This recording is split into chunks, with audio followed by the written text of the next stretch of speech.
Hey everybody, it's me, Jaime. It must be vlog 246. And yes, I am the formerly shut-in cartoonist musician. Now I'm the out on the loose cartoonist musician. Not much has changed other than now I can leave the house. I still have my mask with me. I'm still not 100% sure what to do when I go indoors to businesses and so forth, or the post office. And I still wear my mask most of the time, but if I'm outside and there's a crowd, I don't bother because, especially if I'm more than 6 feet away, it doesn't really seem to be, that pertinent these days. So anyway, I'm just being very distracted here by people walking by, and they could see me talking, and they see this thing sitting up on a stand in my truck, and they're probably wondering, the hell is this guy doing? A Zoom meeting or something? Anyway, it's been a while since I've done these. I know it's been a few weeks. It's probably been a month. I can't even keep track anymore. I'm really busy though. I'm super busy, which is good. As I mentioned, I have a collection that I'm just starting now to finally put together. I'm not 100% focusing on that because I have a pretty good paying job going right now that I'm also working on, and they keep adding stuff to it. So, and that's great. I mean, I got to pay the bills, right? And what else is going on? Still working on the graphic novel. I'm also writing up stories, or fixing them, I should say, because I'm going to put at least one 10-pager in the collection that hasn't been seen anywhere else. And I don't think I'm going to use it in the next issue of Tortilla either. I think I'm just going to have in that collection, and then it can, maybe after I'm dead and gone, I don't know, but somebody can use it. So anyway, that's where I'm doing at the moment. I'm kind of skirting across all of it, just skimming, I guess is the word. Let's see, trying to gear up some bike rides, get some conditioning in, because I'm very serious here about doing some bike touring. I want to do a couple overnighters. I want to do one here in the East Bay somewhere, maybe 30-40 miles away. I got to figure out where. And I also want then to do another one after that, but I'm thinking of taking the ferry over to Marin and just riding out to San P. Taylor Park or somewhere out in West Marin and just do an overnight camp, then ride back home.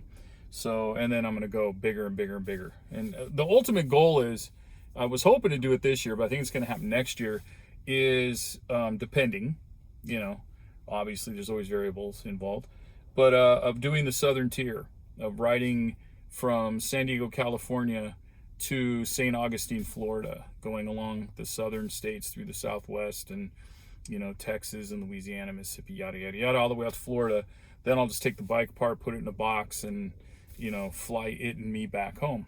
So that's the ultimate goal there. And if that works out, then I wouldn't mind, because I'm going to write and draw a book on it. So that's going to be another planned thing to do. Not like I don't have enough, right?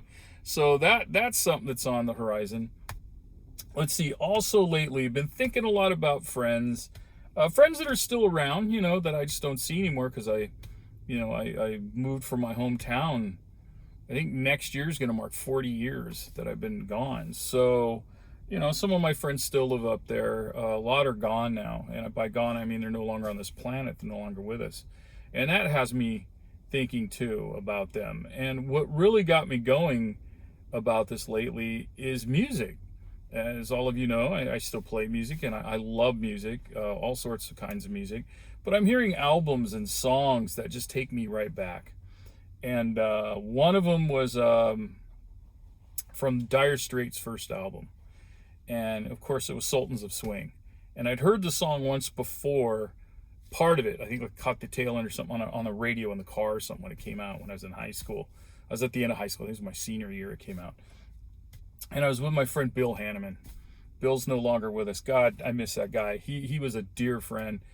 We went on some crazy surf trips together and did all sorts of shenanigans. We were a couple of kids that ran pretty wild in the streets, but that's a whole nother story. Bill ended up doing well. I mean, he did great. He became a PhD. He was a professor at Colorado State University.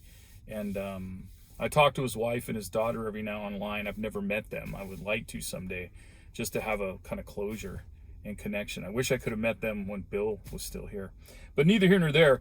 This is going to be a long one, kids, so strap in. The old man is going to be telling stories here. But Bill and I in high school, he was always a stereo freak. Back in the '70s, for those of you of the age, remember how that was quite a thing back in the day. And we were at some stereo store in Sacramento somewhere over the river. We lived in around East Sac Midtown area, so this was towards whatever all those streets are called. We used to refer to it as Canada. Anything over the river was just another country to us. But we were at some stereo store, and there was another guy that was older than us, short guy with long blondish brown hair and a ponytail. And it was summer because we're all wearing shorts and t-shirts, and we're all just three of us are looking at stuff. And they have a radio station tuned into all the speakers in this one room. And of course, I think it was KZAP, which was a great station back in the day. I know it's online now, and I listen to it on occasion, but this is, late 70s. KZ8P, 98.5 was it, I think? Anyway, so Sultans of Swing come on. And Bill and I look at each other and I go, this is that song, I think. And we're like, oh, so we're kind of grooving to it because, Knopfler's getting that beautiful, clean Stratocaster tone. If I had to use an example for a Strat tone, that would probably be the song. And the hippie guy, the long-haired guy next to us, is doing air guitar, and he's really getting into it too. So I look over at him, I say, who is this? Who does this? He goes, oh, it's this new band called Dire Straits from England. Yeah, this album's great. I just bought it. I'm like, ah. So I think Bill bought it, and I remember he taped it, and in his Volkswagen, he had a baby blue, like 74 maybe, Super Beetle. We had our surfboards on top, our gear in the back, and we're driving like to Santa Cruz or some coastal place. We'd go up and down the coast, and that was one of our tapes, was our surf trip tapes. So, and so whenever I hear it, it just takes me right back to him. They're just songs that just, I think of people. And like I said, a lot of them are still around. I still talk to them, but it just reminds me of incidences, or just, it was like maybe their favorite song when we were kids or what have you. And that brings me to the second part of this. It also got me thinking about albums, and albums that are record albums that came out that are, to me, doesn't mean to you, but to me are perfect musical specimens. Every song, there's no filler. It's all killer, no filler, from beginning to end. And that Dire Straits album, of course, was one of them that I was going, oh yeah, that first Dire Straits album is a great album from beginning to end. And I started thinking of like David Lindley's first album with Orio X is another one I love from beginning to end.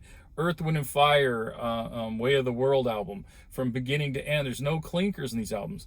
And, I listen to a lot of genres of music. I play a lot of genres, and I love this. Miles Davis, Kind of Blue, is, from beginning to end. John Coltrane, Giant Steps, from beginning to end. Herbie Hancock and the Headhunters, from beginning to end. These albums are just, to me, perfect. David Bowie, Station to Station. Another sentimental album, my old childhood pal, and I still talk to him, Avery E.D. Burns, the poet himself, who also lives here in the East Bay. He bought that album when we were kids, when it came out in high school. And from beginning, I think he got it in a junior high. Beginning to end, still a brilliant record. But I always think of Avery when I hear that. Anyway, I don't know, what are yours? What are your favorite albums, and the ones you think that are from beginning to end are just flawless? They're just perfect albums. There's a lot of them out there. And in music, it's art, and art is subjective. So I know there's people that would say, no, I don't think that album's any good. Of course, there's other folks too that are very, they might not like that music or that band. So there's all that, that's why there's, different flavors of milkshakes. So anyway, we're about 9 minutes in. I think I'm going to cut it off here. Thank you so much for tuning in or being patient with me. I'm sure if any of you have subscribed, a little bell or whatever has come up, and you're going, oh, Jaime's still alive. So that's what I'm doing. Drawing comics, training and planning bike trips, thinking about people past and present, and listening to a lot of music. So there it is, folks. I hope you guys have a good week. Hope you have a good day. What is it, Wednesday? Yeah, it's Wednesday, middle of the week. See, this is oddball. I'll see you guys next time. Go out there and do stuff, and stay out of trouble. If you can't do that, don't get caught. I'll see you guys next time. Thanks.